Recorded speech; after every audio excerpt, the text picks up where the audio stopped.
Right, hello. I'm not currently joined by Richard. Hopefully, he'll turn up soon. But welcome to UKVersus episode 12. I think we're on now. This is crazy to think we actually got this far. Today, there's not been much news, so we're just going to go over the drips and drabs we've been able to find for ourselves and a little bit of stuff that's been going on in the community, as well as some interesting stuff that's coming to an end soon. Usually this is where me and Richard talk about our weekends, but Richard is probably getting ready for his vacation tomorrow. Hopefully he'll jump on at some point. Hello, William. Nice to have you here.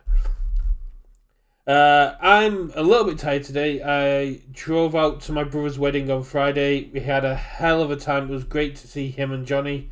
I wish them all the best. They're not here because this is not their scene, but it was great to see the man my brother's grown into, and I'm so proud of him. And I was honoured to be part of that special day. We came back last night. I jumped back on here yesterday, and I was like, okay, now I need to get ready for the podcast. I caught up on Friday's video. I was completely surprised that UVS would put out a video. As soon as I heard that Lohan and Paul participate in their locals and they have decks, especially the fact that Paul's got a deck he hasn't changed since set 1, he's just been updating, I immediately reached out to both of them to get a hold of those deck lists, and Lohan hasn't got back to me yet. Paul said he's more than up to giving me his lists so we can look at what our chiefs of the ships play, but currently he's not got the list on hand, so I'll get a hold of those lists and we'll go over them at some point. As for what's on screen at the minute, this is something I knocked together because, as we know, on Monday everything changed and we became UKVersus UVS games. So we can no longer call the staff Jays. So my pitch for what should replace the Jays is Masters of the Universes.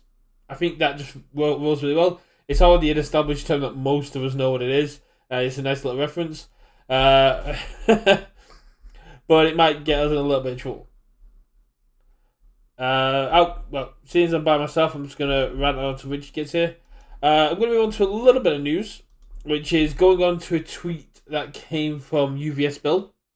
So they were talking about the new Challenger series and how it is a competitive line. It's a product for competitive players, and they're going to get bought out, much like the Mirio and Overhaul Clash decks got bought out.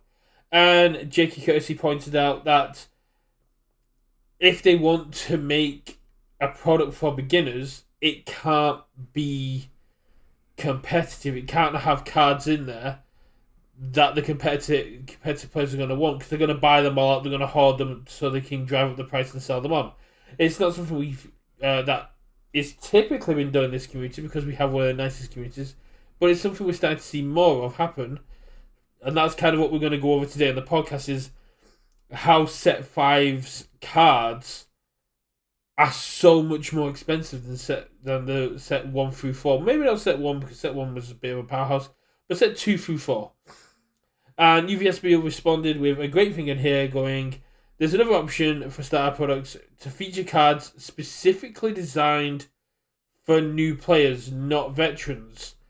And there's been a bit of talk in the Discord about this, with some people saying that, yeah, give us a starter character then, and give us give us cards from the main set. Just give us a deck made from the main set so new players can pick it up and they can learn. Just adding the keywords, kind of like what MTG does and what other card games do. The cards inside of the starter decks, apart from say 1 or 2 cards, are not mechanically unique. They just have more text on them to explain what Flash is, what Stun is, what EX does. For people that aren't coming from the old game, that aren't coming from fighting games, that won't know what EX actually means, it would be great just to have them on the card and be like, boom, done. Let's catch up on what we're saying here. That's interesting. The Clash decks, you can say design for starter players, but if veterans look at a card and realize it's... Yeah. Yeah, just looking at the comments on there, they're down the bottom of the screen. it's hard to get that balancing act. It's hard to get cards that are going to be fun and that are going to be great for players to come in with and to actually learn to play, that are good cards that are fun to play with, without also then having veteran players, having competitive players look at them and be like, yes, these are the cards I want to play. I'm going to buy them all out. Cards like Lemillion of the Big Three, Hand of Confession. I don't play that. I don't play much of these symbols. Unravel Combatant. To me, I was really surprised at the webcam hourly how many people were not playing Unravel Combatant. To me, it just seems like a solid 3-of in any deck, because you get the +1 speed, you get to actually change the zone, so you get to play around things like tape. It makes Eraserhead a lot hard. It makes Eraserhead a lot easier to deal with. So I didn't understand what was going on, and then Oceania came around, and the winner was running 3 Unravel Combatants, and I was like, mwah, chef's kiss. This is what I was waiting for. And it seems like perfectly fine card. You put that in a starter deck, veterans are gonna be going after that card. So I think you need to make the starter decks with 1 or 2, so like a character, and then say a couple of attacks for that character that are specific there, and then have the rest made up from cards from the main set. It means that people are less likely to buy the decks because they're just going to be getting a lot of William saying, if Nice Try didn't have Ready Hero Step, then it's a very mediocre card. Yes, exactly. Nice Try being on air is very interchangeable with Specialist of Sound. Specialist of Sound is a very good card, and it gives -3 speed. Nice Try gives -2, but it readies up at the rival's turn.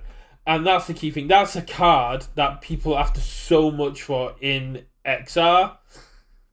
It's one that people are trying to get forward, because it's only a 3-of in the starter deck, so it means that you're going to want to buy at least 2 starter decks. And it's a card that veterans are going to be after, because readying up in your rival's turn is a big deal. It gives you resources on defense, and it's that kind of card that I think they're going to try and move away from in the starter set, and have it more aligned going back to the original starters that were more along the lines like there's nothing really in the set.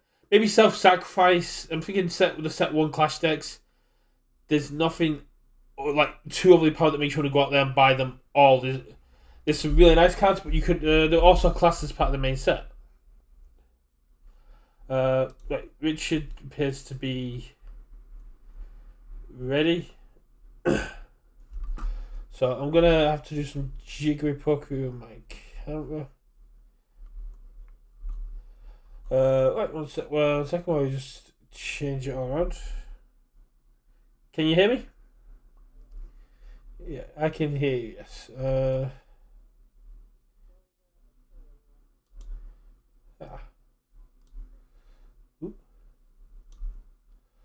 It's fine, man. I kind of rushed into doing this, but there we go. So you won't be able to see me for this one, but because I already got the set going, but I've set up set. We're just going over the tweets between UVS Bill, where he's talking about how Clash decks should be more geared towards a starter product and not be as appealing to veteran players, and that's what the Challenger series should be about. I just know. I'm just looking at the Twitter. It's UVS Bill, so I imagine if it's Bill Stark. But they are now a 50-man team, as we found out, so it could be anyone. But yeah, I think that's.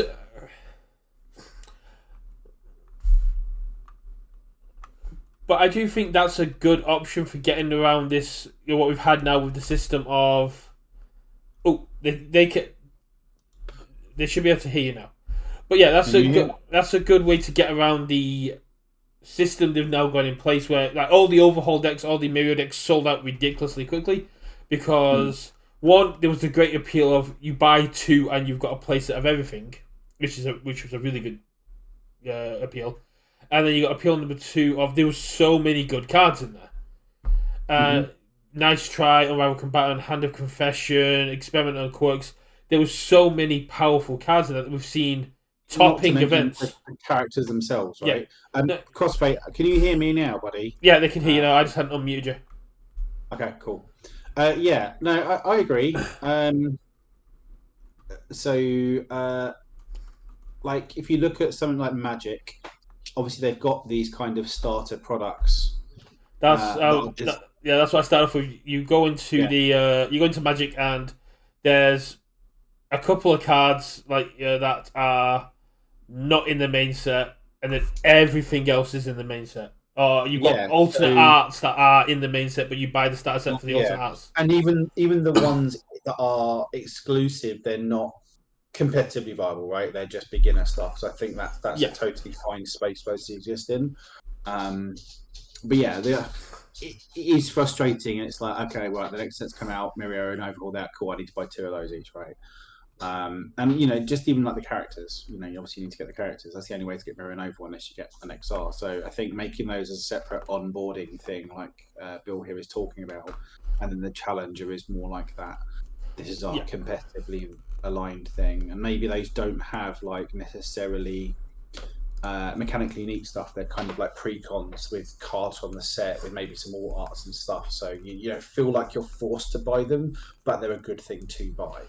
yeah. Well, Andrew was talking about it in the main Discord. It was a case of if the starter decks were made up of cards from the main set, he'd have no inclination to buy them because he didn't need them. And it's we as veteran players, we don't need to learn the game. We should, apart Yeah, from collectors, we shouldn't need to be buying starter sets.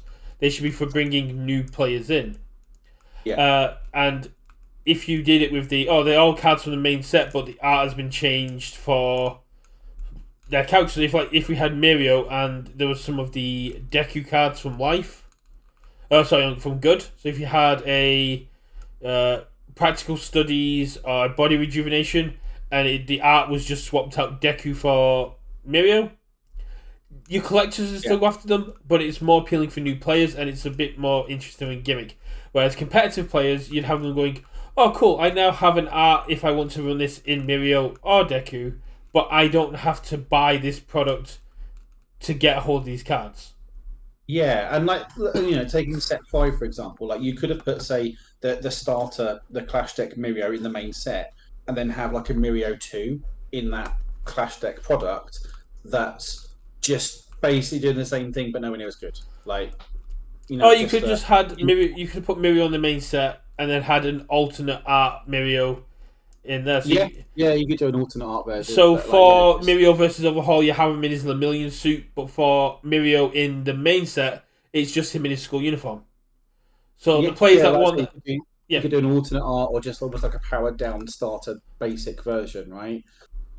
Either would work. So I guess it might be mechanically unique, but it's mechanically unique to the point where you don't ever want to play it in constructed, but it's good as a starter. Like, so for example, like almost a good thing might have been, I know they're not directly the same, but like, have Deku 1 in the starter, then Deku 2 in your main set. Like Deku 1 is never necessarily, apart from one outlier RLE, Deku 1's never done anything competitively, right? But Deku 2 has. well, Um, Deku One did get to the finals of an hourly. I know I'm saying it's an outlier, but like that's it's not a perfect No, example, but that would be why Deku 2, I think, is obviously more powerful than Deku 1, right? He just does a lot more things, and that would be like almost like an equivalency there. And I think you would make them do very similar things, and the starter version just does it worse and simpler. so I'll backtrack a little bit before I move on to the next thing because I think we've covered this as much as we can. Going to Friday's video, I finally got around to watching it today because I said I've been away for a couple of days. Yeah, I really enjoyed it. I really enjoyed listening to Paul and Lohan going over their plans and how they came about the game and getting a bit of backstory on those guys. yeah, I did reach out to them for their deck list, but they're currently travelling, so they haven't got the decks on hand. But they are going to get them to me so we can go over them, which I think is yeah. really cool to see what makes the run the deck. And Paul did tell me the decks he's been playing since day one are Death. It's Bakugo. Hold on, let me pull up the message. And the It's impression I got was Bakugo in the race ahead, right? Bakugo Air and Eraserhead 1 Void. Okay. Which aren't the usual symbols, especially for set 1 that they've been playing on. But yeah, again, it was. my takeaway was it was everything I sort of almost expected and sort of has suspected was going on, right? And I think Yeah, it's almost like what I called out when I went on my little old man yells at cloud rant was that's the stuff going on in the background, right? These things do take time. They do care, but they have to make these changes over time. They take a lot of effort. They take a lot of discussions. And there was a certain amount of sort of corporate speak from them, but again, that comes back to the point of they are a company. They should have these professional mechanisms and systems in place to make it a successful company, and that's their they're in for the long term. They're trying to make these long term growth. So these things do take time, and they are listening. But you don't necessarily, and they can't necessarily communicate all the time. But you are seeing the results of this. yeah. It's going on from what. Obviously, Yeah. Go on, you yeah, I finish. was going to say, I've just sort of managed to get a locals going locally, and obviously, there's some very new players. I'm trying to explain to them about they're looking at things like a tongue whip, or they wanted to play a deck with high engine kick, and I'm like, right, they're in these DLC products that are a pile of shit, but hey, they don't do them anymore, and because these DLC products are like a really hard sell to newer players, but it's like, but now we've got that good story of they realise that and they're not doing them anymore, right? So that there's definitely these good steps that they are taking and getting Yeah. better. Going back to what you're saying when they were talking about communication within the company themselves, as I don't know how you felt, but as an international player, it felt Mm. really good, and we've kind of seen it happen in the way that they handle delays and they handle the way Mm. that product is dealt with internationally. To hear them talk about how much communication is a priority for them, and like when it came to the delays of Class Reunion, we got an email. Yes, it was on the day of release, but we still got an email. Compared Yeah, to the delays of like Plus Ultra 3 or the delays of Set 1 and Set 2, where we didn't get anywhere near as much information. And then with the Cowboy Bebop Challenger, where we found out on release that we're going to have to wait for it, it felt so good to have that open line of communication where we're not expected yeah, to try and figure it out ourselves. The company goes, we understand and we are telling you we are working on it, but you're going to have to wait.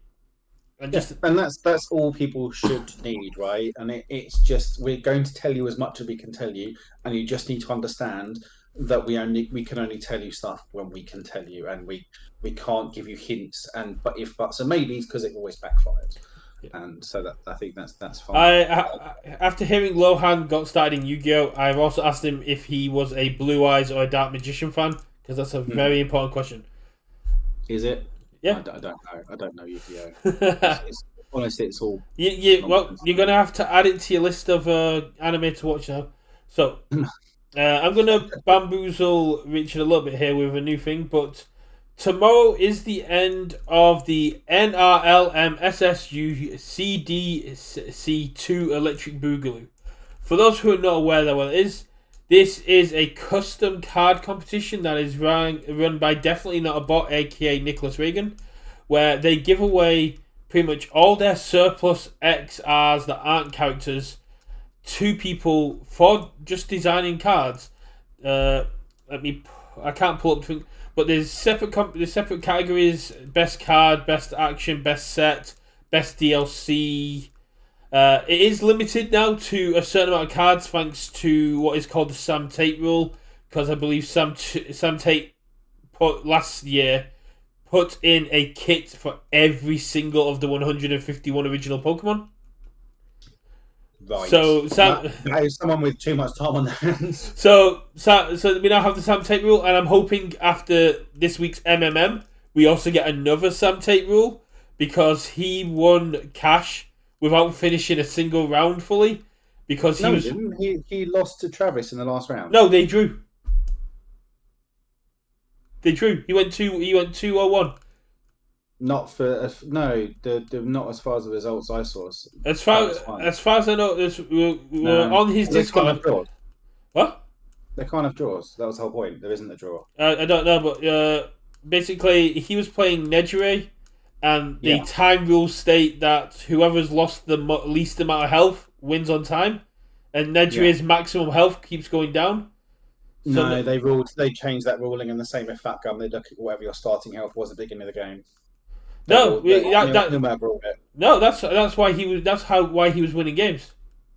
It shouldn't have been. They ruled it that it looked at, and I'm sure I saw Bromley post But something to that effect. that's what is his starting health. So they might have changed it after this, but his starting health goes down. Yes, but sure, but they look at, but for the point of view of the tiebreakers, I'm pretty sure they ruled it that it was based on what your starting health was at Well, the beginning of the game. not in So, for the example, Fat Gum, um, like if you change into Fat Gum 2, it's like no, we look at that's the a just. bit different because you've changed characters completely, where rather than Yes, yes longer. and no. Like it's still changing your starting Well, lineup from beginning. then Sam got some Um, very jammy wins that he shouldn't have done because that's what we were talking about in his Discord. But go back to this here. So this is a brilliant competition that Nicholas Reagan runs. You can make IPs about anything. I did start working on art, as you can see on the screen, but then I mm, found out that Nick has a program in place where he just inputs the data and it creates the cards for you. So I stopped. That's why there's no card text on these is guys. he just using ChatGPT? No idea. But I know you can use things like Nandeck and stuff like that to just generate the cards. You just need to add art, 'cause that's what I was working on, was making the outlines and then just using Nandeck to fully print out the cards, because I've done that before with other stuff. But I made my set based around Konoko no Basket, which is a shonen anime. I think UKVersus works really well with it, and I think I'm quietly confident that I might get some kind of honorable mention among the competitions, because I actually Okay. put quite a bit of effort in here. But I wouldn't be too surprised if I didn't, because there's a lot of people taking part, and you've got until midnight tomorrow to get these in. I'll put a link in the YouTube for the people watching it there. If you're on any of the main Discords, check the content creators, check the self promotions. Nick has been pushing this like a boss on Facebook as well. It's a lot of fun trying to come up with thematic ways for some of your favorite shows to actually get away with this kind of stuff. Like Tetsuya Kuroko, his entire thing is not being seen and passing around to other people. So trying to make a card specifically for him was really cool. Yeah. Also, if Uh, people want to know if your cards are from, sometimes the flavor wins go to the people heads, people over people's heads. Yeah, that's one of the other things. If people don't know where your cards are from, so you have to make them mechanically interesting, because the judges aren't always going to know where your stuff's from. So you have to make them good for you as a fan, but also make them interesting as a basis for you, which is pretty much what the UVS games have to do anyway. They have to make sure that people who don't know MHA are interested in the game as well as people who do love MHA. Yeah, I mean, this is the sort of thing that's just too much time and effort for me to get involved in. Like, it's fun, and then and obviously I dig it for people that do enjoy it. But like for me, it's just like, no, Oh, I spent a good no. couple. I spent a good couple of weeks at the gym theory crafting, then just kind of wrote it all down. Oh, that's the moment. But let's move over to one of the things we were going to go today, which is card prices. So I was talking about it during the intro. Set 5 has got one of the weirdest normal rarity to XR rarity price hikes I want. And I'm going to start off with a Sword and Shield, which has got one sale last week of the XR at $140, and the regular is $8. Is most recent Yeah, I sale. mean, so I think there's a whole bunch of things at play here, right? One, it's not been out long. Two, there's obviously been some big RLEs, so people are scrabbling to get their cards they want. And three, I suspect there's a lot of shenanigans that goes on TCG Player. Like that 140 might be effectively someone buying from their own shop to essentially like set the price and hopefully get other people to buy them. Like I wouldn't, Try and set like, a would not. baseline. Yeah, so it shows up as a sale, and it's like, oh, this is what people are paying for it. It must be what they're worth.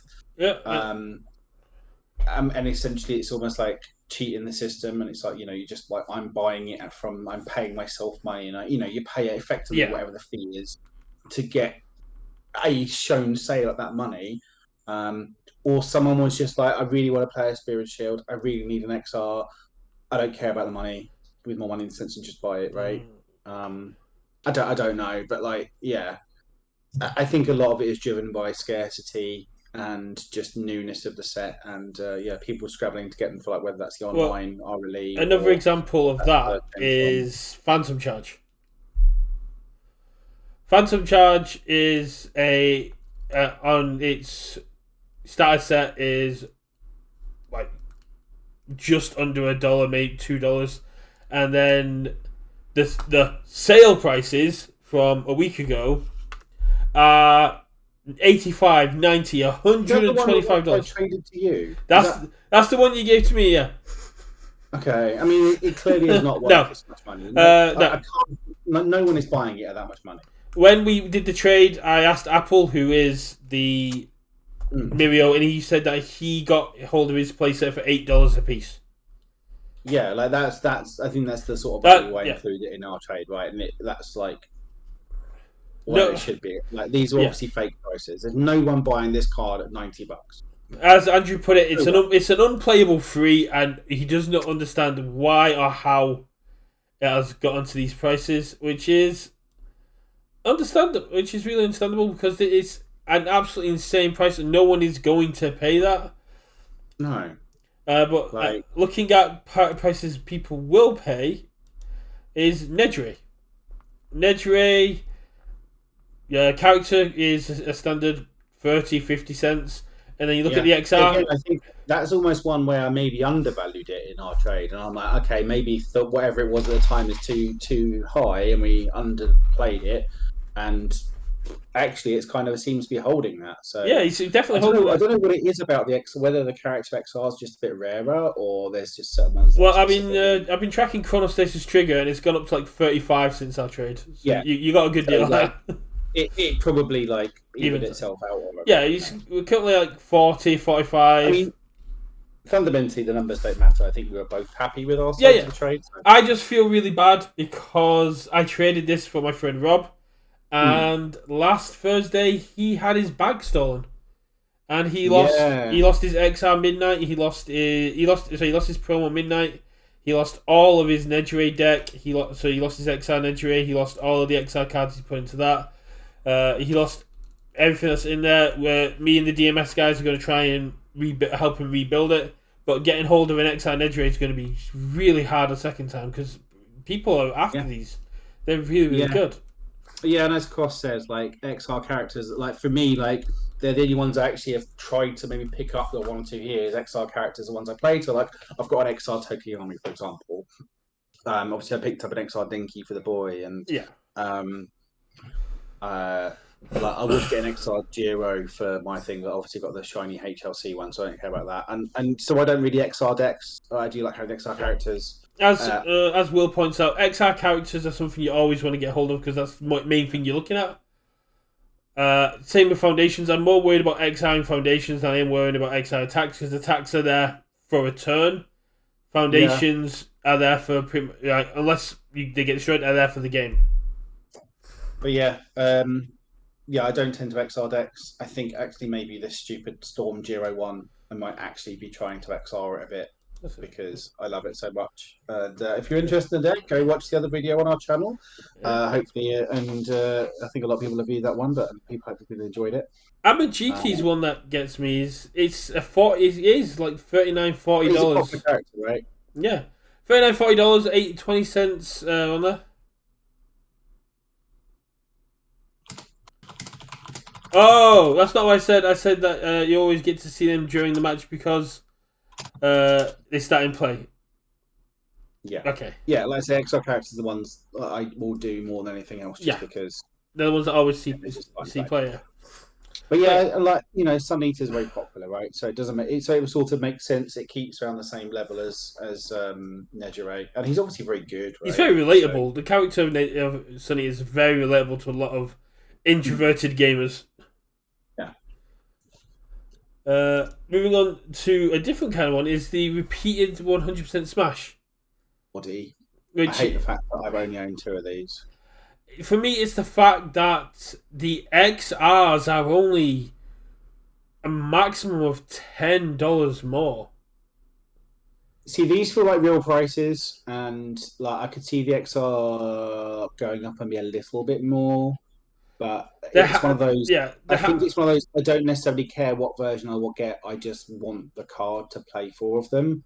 There hasn't been any in And the shop for over 2 weeks, which is what Andrew pointed out. So like these are very old prices. Whereas you look at yeah, repeated Smash Choice kits, maybe when we get a couple more in yeah, TCG like I could player. see XR of these when people get to start listing them again, going up a lot higher than that because I it's am just the card of the set, right? I am reaching out to people to try and change my regular repeated smashes into XR repeated smashes because everyone uses TCG players gospel. So if I can get them at a $10 difference, I am happy to trade them at a $10 difference.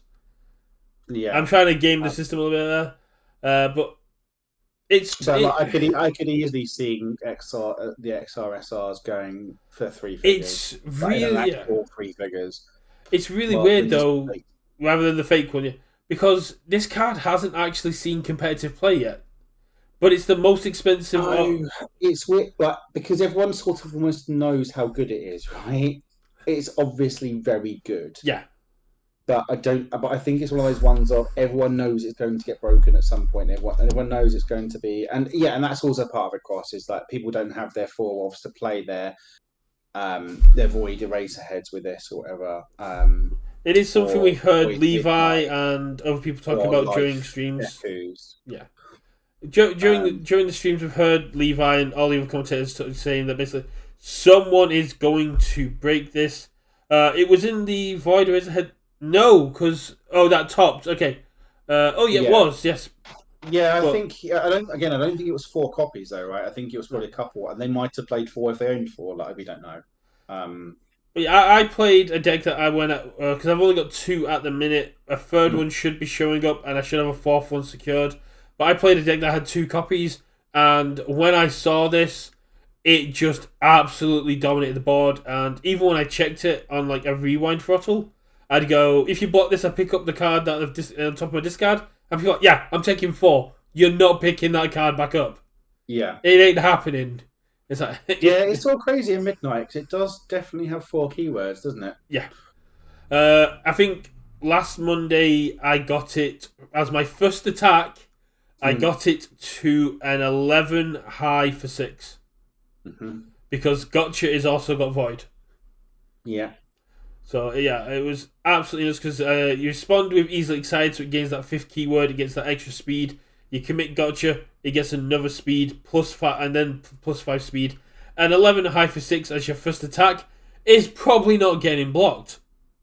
No, and if you check a 5, you commit one down for Midnight, then ready it back up, and you're like exactly. And sometimes it's spirited referee. Free real estate.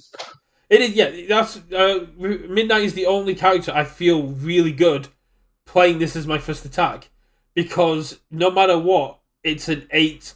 It's an 8/6, which is absolutely insane to have to deal with someone's first attack. Yeah. Yeah, in Midnight it's a good poke and a good finisher, right? Yeah. Whereas other ones maybe doesn't look as good as a poke, but it's still effectively current fog, right? You know, that's the sort of thing. It's like even if you play as your first attack, it's like I ready one up. Like it's either it's a 4 diff or I get to pass in the torch, draw a card, ready it back up. Like yeah. Yeah. This with passing the torch is absolutely insane. There's lots of cards that you can just. I mean, even if you're playing on life. And you can do it's like it's a kill condition and a value engine in one, right? And that's the thing. If you see this card in your opponent's deck, you cannot let them have momentum because they're just going to kill you with it. It's absolutely insane. I love this card.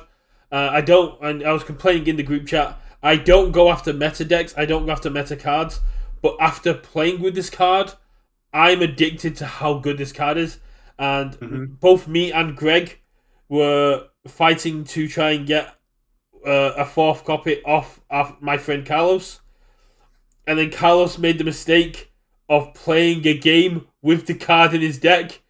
He drew it and instantly won the game. He was like, yeah, I'm going to keep the card and I'm trying to get a hold of 2 more myself. I was like, you made the mistake of playing with it. Yeah. It's an Yeah, addictive as card. Ross says in the chat, it's got a high floor and a high ceiling. Yeah, Like quite often you'll see like high floor but low ceiling that are just like good but consistent. Or they're a low floor, they sometimes flop out but they've got a high ceiling. Whereas this is like no, it's just good at every point in the game, no matter what it's doing, it's always going to be good. Like there's not really a fail case on this card. yeah, no, Like and even if you've got zero momentum and you've got no other attacks and you're just playing it on its own, it's a 4 high for 6 that readies a foundation and is just a perfectly reasonable poke. And it's either so that means either it's actually a 4 diff or it's you've checked a 5 and you get some value out of it. yeah. It's got a low. It's got an off zone block as a low. It's an off zone attack. Like there's nothing about this card that is bad. It's got Uh, momentum out to both speed and damage. Like what Crossfade more? What more do you want? Crossfade AK William has been has played my midnight list a little bit because he's been helping me with testing while I can't test, and he's been saying that there's been not really any bad matchups for it, and that's great to get some feedback on it when I can't play. But we've also missed out on this second enhance, which does come into play because it can quite easily get there. Of if this attack's damage is 10 or more, checks cannot be modified. So if you're dropping this late in the game when they've got little resources anyway, release, cool student, Yeah. all worked up. All these, hell, even summon Dark Shadow to try on the defensive cannot do anything to stop this attack. It is such a good finisher. As you pointed out, what Ross said, it is a great attack at any point in the game. And I have heard people calling for this to be banned. Yeah, it turns off breaker as well, which is the other big thing. Release Yeah. and breaker blocks are the two main things, right? Yeah. Like just from an offensive point of view, and like you look at it, and maybe your first Does impression is it like, oh, does maybe it I turn can't off? get it. Does it turn off breaker because Yeah, breaker affects your next check? yeah, but like if it actually depends whether it affects the difficulty or your check. I can't remember whether what breaker does. So breaker affects the check because of how it works for Mina 1 now. So Okay. before it used to affect difficulty, so Mina 1 just laughed at it. But now is if I get breakered and then I play I play card of Mina response, the breaker moves over because I've not checked. But because because breaker's a floating effect that your next check gets -2, this won't. I don't think this will actually do anything. Yeah, because no, if it affects the check, then it just says for the rest of the turn you can't modify my check. It's for the rest of the turn. Yeah, sorry, I'm losing my mind. Turns off release, turn off breaker box. Yeah, so if you can drop this as your first, and like maybe you might at first glance look at this card and think I'm going to struggle to get it to 10 without momentum. It's like, is it good? But like that enhance is just gravy, right? That no, you can have that didn't need that enhance on this card for it to be crap. no. Right, And that is just gravy if you can pull it off. But it doesn't matter. one of the greatest things I've done with this card is played it like second or third, got in for the plus ultra, then had to commit spirited referee to the plus ultra, respond 2 damage, ready it up with its own effect, commit spirited referee with midnight to give it +4 speed, +2 damage. Then I get to use the enhance because it's got to 10 damage. Yeah, it just does a lot. Yeah, it's and such. yeah, it's just upsetting that I've only got 2. I think I may have messed up and now I have 5 because I also bought one on eBay, so I don't know. I may have 5. I got an offer on eBay for like $50 to buy one from America, including postage, and I was like, yeah, sure, send it. 50 quid's a good deal.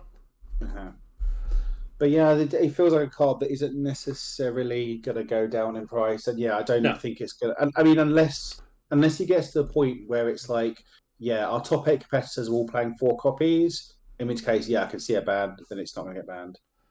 Well, we'll find out on Tuesday because I personally don't think anything's going to change on Tuesday. I would like to see I would like to see some things get hit just so I can start playing more fun things. But I think at the competitive, I think the meta's healthy. Like it feels healthy at the moment. Like it feels fun. I don't see any problems with it at the moment. Like is Erasehead maybe still a bit too good? Sure, but he's also flimsy and can I don't think Eraserhead's an issue. I think Mirio might grow into an issue. Nah. I think a part of that is just because everyone loves Mirio, so everyone's playing him, and it's just a representation thing. Like there's still the argument that whatever Mirio is doing, All Might 3 just does better, but everyone wants to play Mirio. There's answers to Mirio. Like I don't think Mirio is a problem. But there's a critical chance there's some big think teams like yeah that Yeah, and that's it. Yeah, some of these things, like because there's not really stakes at these RLEs. When they come across these broken, like maybe like a Nejire or an Overhaul Life or Deku Life or something, where they like, oh, okay, this is busted.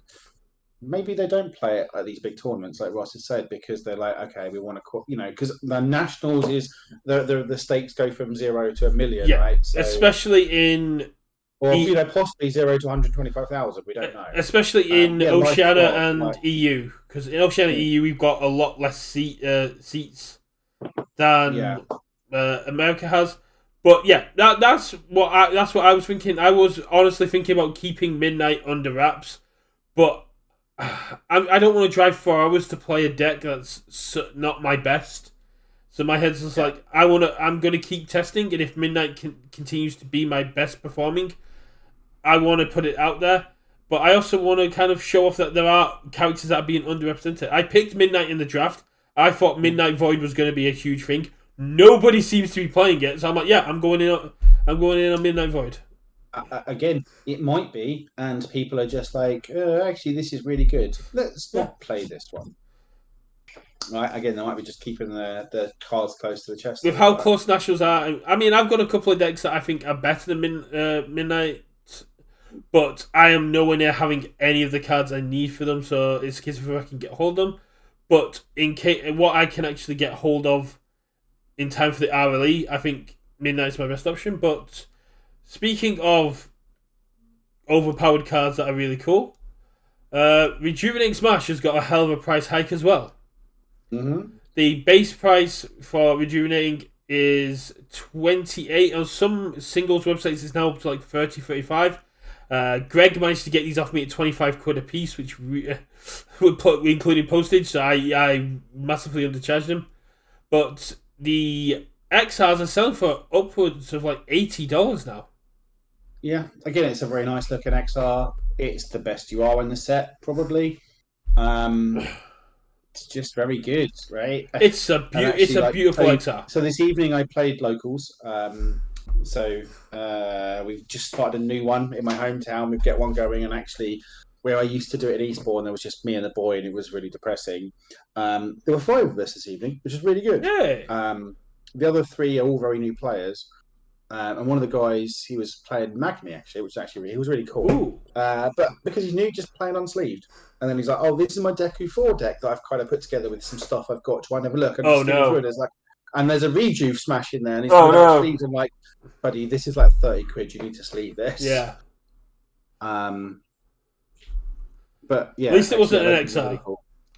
No, no, it wasn't.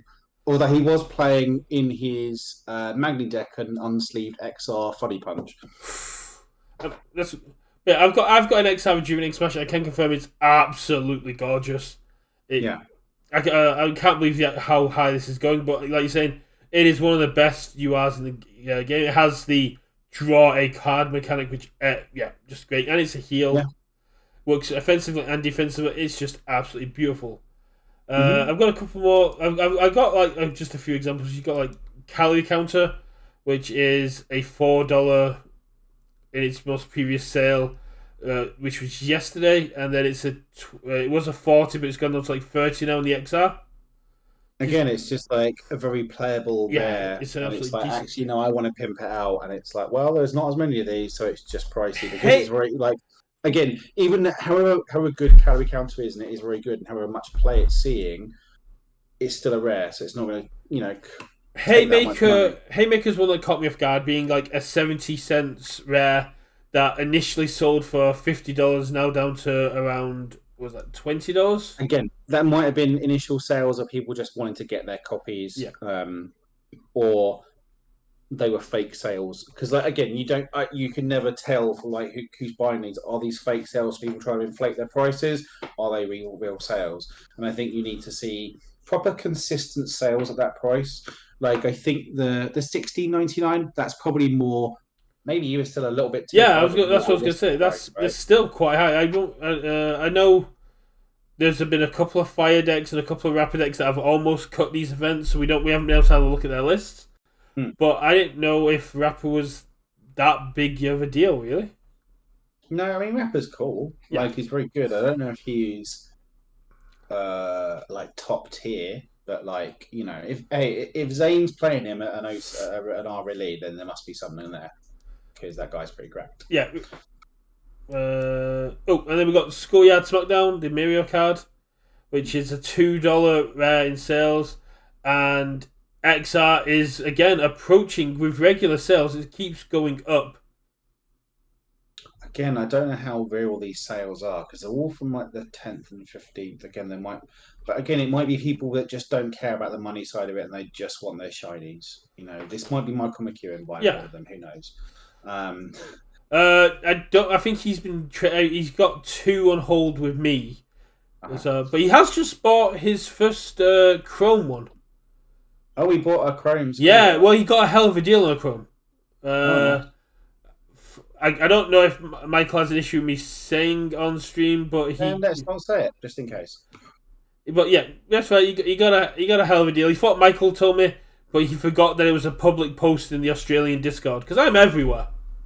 Yeah, I know your tendrils make far. But yeah, speaking of going on from there, we're moving on. TCG players, most people get their card prices.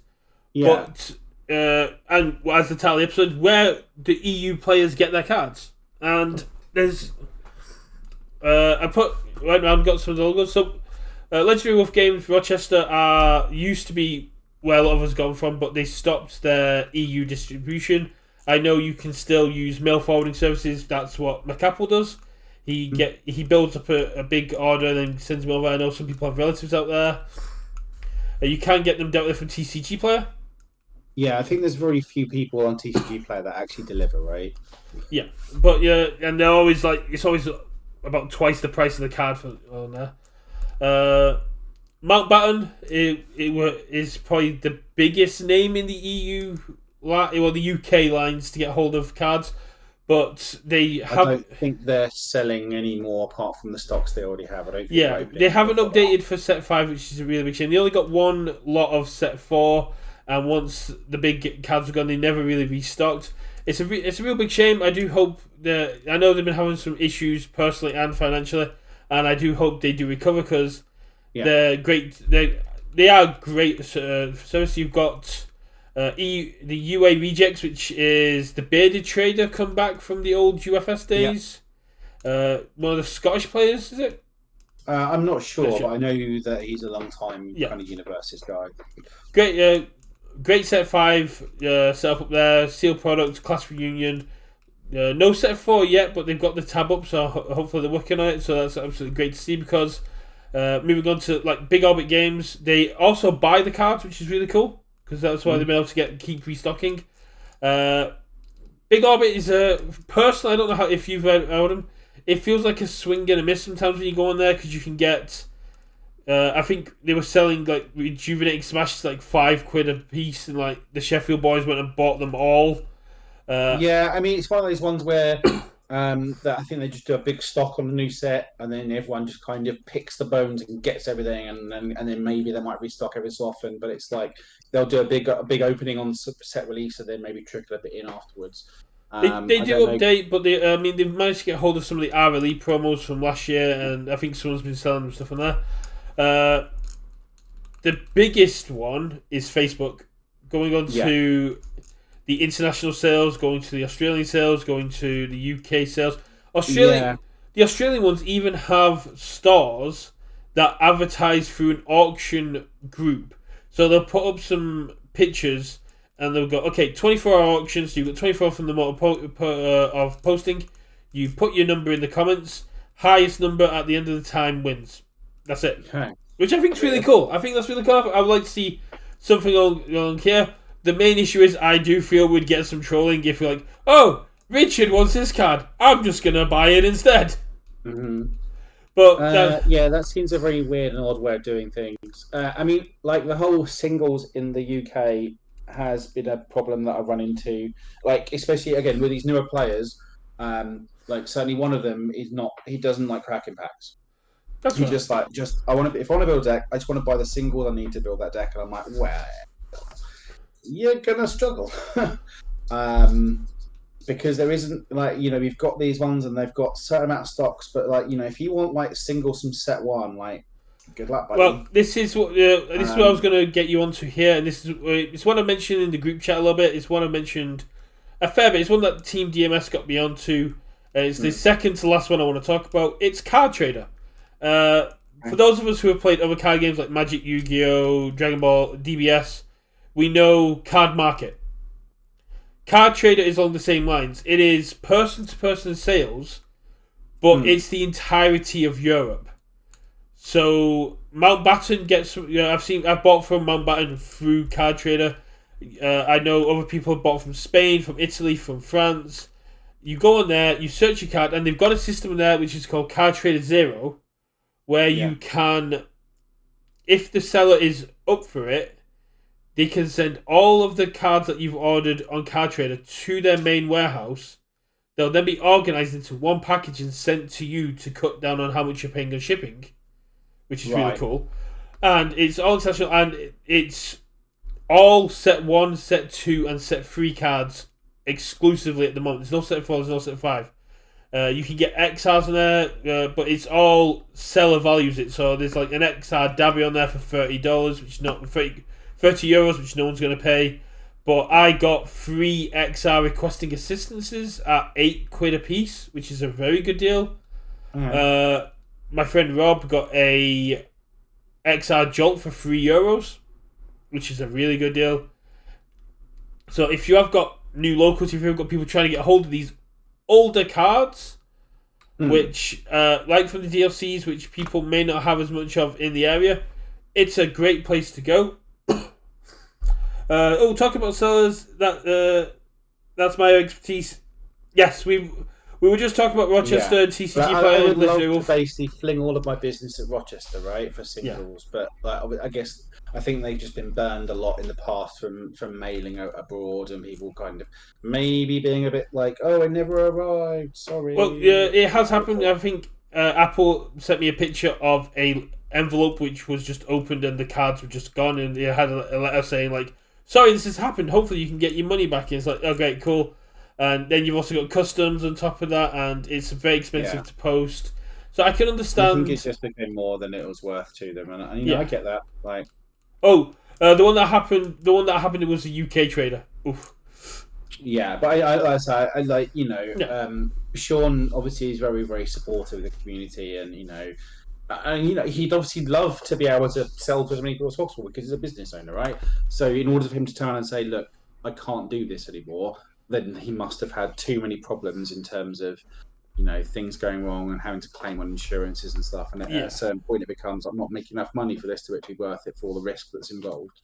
But for UK and EU players, the best places to get hold of these cards at the moment is probably Facebook and Card Trader, with UA Rejects, Big Orbit, and Mountbatten in that order personally.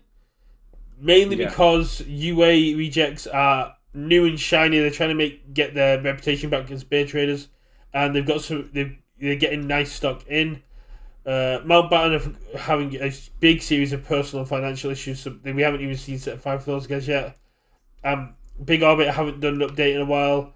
But my personal recommendation to get all of your cards is eBay. Because Richard... Just stop. No, if we're going to end... Look, I don't want you lording it over about you getting in your good deals on eBay, so shut up, we can move on. Everyone knows, you don't need to be... Spend the next 10 minutes being smug. I'm not going to spend the next minute. I'm just going to go in with eBay is a wild west of deals. You will find people on there selling commons at £50. You'll find people selling rares ridiculously cheap. I got Xander, one of the other people in the group chat, onto a post that was for 2 boxes of set 2, which started at like a penny. But it's a great place. It's an absolutely great place to go in there. But then you can get things like today there was a couple of boxes and I was watching them. and they all went for like £200 for 2 boxes. So you're essentially spending RRP to buy them on eBay, which Was it for what set? also there was 4 listings up from set 1, 2, 3, and 4. Sets 2, 3, and 4 were 2 boxes each and sold for £200. And set 1 was 2 boxes and set for £220. So set.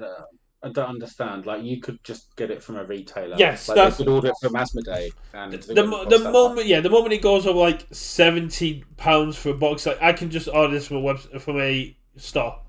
Yeah, exactly. Like, yeah, I'm not going. I'm not going to go into the gloating of like the amazing deals I've got. But people on Discord will know some of the great deals I've gotten on eBay, and it's one of those things that I want other people to get those deals. I don't want to be the only person that's going there and going, "Oh, cool! I got a case for £100. Excellent!"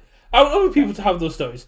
But, well, leave that there. But yes, if you haven't got alerts set up on eBay for certain words like UKVersus, MHA, or certain cards you're after, definitely get on there, because there's a seller, I think, and they're called a lot of promos. They're an American seller, but their postage fees to the UK are like £2. So you can get some really good deals from that guy there. But yeah, I think just like, in order to grow this as a market and to make it worthwhile for these companies, it's like you just have to try and support them and buy from them when you want singles, right? Yeah. And like, and there's, like I said, there's the Facebook group, which is really good for like either selling cards or buying cards or organising trades. Like, I've organised, quite a lot of trades through that group. So it's always been quite useful. It definitely is, and it's one of those things that if you have the means, get your local groups into a group chat, a local Discord, so you can arrange trades among yourselves, because that's worked out absolutely great for me. If I need a card, I first go to Team DMS because they're my locals. I go, "Have you got this card?" They go, "No." I then go to the group chat among what we'll call ourselves a group of friends. We'll probably earned that right by now. And I'll go, "Do you guys have these cards?" And then they'll go, "No, because they're not Chaos. Get out of here, Brett. What do you think you're doing?" And then and then everyone laughs at me because I'm trying to play something that isn't Chaos. And then I'll go online and I'm like, "Okay, groups in the Facebook groups. Does anyone have this card?" And then no one responds. Yeah. And then I put a meme out of Bernie Sanders going, "I'm asking you once again for repeated 100% smashes," and I finally get them. Mm-hmm. So all my trades are now going to be asked for in the form of memes, because that worked. But Richard, we usually go a bit longer than this, but we're going to wrap it up because Richard is on holiday tomorrow, and it gives me the option of jumping on here on Tuesday in case there is some big bad news. Yeah, I mean, that's fine. Like, we'll wrap it up shortly. Yeah. Obviously, you can see on screen the results of the draft so far. Obviously, we went over that in last episode, but I need to try and pick it back up. Yeah. Obviously you've got Adam gunning for me now. I need my picks like 5 to 8 to get some of those big fat bonus points. So I'm rooting for Mimic to do well. Maybe he might do well. I don't know. I'm very interested to see what will come out of Gen Con. I'm hoping to finally pick up some points with Fourth Kind and Endeavour 2. Yeah. I do think they're going to come there. But I mean, you've still got Deku 2, All for 1, Dabby 2, Mimic, and All Might 4 to hit on. All Might 4 in a situation where everyone's playing with momentum. I'm surprised we haven't seen more of them. But it's because everyone's playing like things like Evade and Copy. Yeah, it's just Mirio. So, it's been. I mean, that's why it was my last round pick. It's like it's a bit of a long shot, but I think maybe one of those could top cut.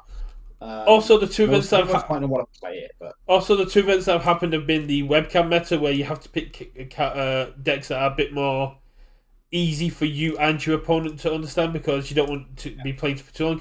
They've had Oceania. No offense to Oceania, great players, great people, absolutely love it. It sucks that you guys are now getting taxed through the roof on alcohol. $100 a bottle is absolutely nuts. So I'm expecting a Boston Tea Party situation from you guys. Don't let me down. But I think Gen Con will be one of the first true reflections of what Set 5 is actually going to hold, because it's Gen Con. It's going to probably be the biggest RLE outside of webcam that we're going to have this season. Possibly. It depends, because obviously Gen Con has the Gen Con barrier, right? Yeah. So we'll see. But yeah, be interesting to see what the results come out of that. Yeah, definitely. But I think your Eraserhead 1 pick is going to pay dividends in pretty much every single event. Yeah, like he's just bonkers. Really is. I am starting to regret that I chose Bubble Girl when there's only 2 events that she can be playing in. But I knew that going in, and I have faith that she's going to pull something off. If Bubble Girl gets a top cut somewhere and you get that bonus point, you'll be happy. It's only 5 extra points, but yeah, I'll be happy. And I get the smugness of going, I did it with only 2 events to go. Yeah. But so yeah, as Brett obviously alluded to, I'm off on my holidays next 2 weeks off to sunny Spain. So is it you get back on the 12th? I can't remember when I'm back. But yeah, so maybe he can find a glamorous co-host to stand in for me. If not, he'll just have to deal with Brett waffling at you for an hour or so. Yeah. So I'll be back on Tuesday if there is any big band news, and I'll try and quickly wrangle someone up. We've got Gen Con on the 5th and the 6th, so on the 8th I will message around people to see if someone would mind joining me for the deck list. And then if Richard probably won't be back till the 14th, 15th, so I might delay the podcast recording to the 15th, so you're back and we can talk about what we're expecting at the EU RLE the following weekend, and to see if you've made your mind if you're actually going to attend. Yeah, because you're still in 2 minds. I'm probably still on the no for now, but we will see. And we'll try. I might try and make that like a round table one as well. Just message everyone we know who's taking part, who possibly might be going to the RLE, and try and build up some hype for it. Yeah, absolutely. But I think we're going to call it that. Just a nice, sweet, short one. There wasn't too much to talk about anyway, so I think we've dragged that as much as we could. Indeed. Right, well, thanks for listening, everyone in chat, and obviously everyone watching on YouTube. Press all the buttons, do all the things, help us out. All right, we'll catch you in a bit. Goodbye. Peace out.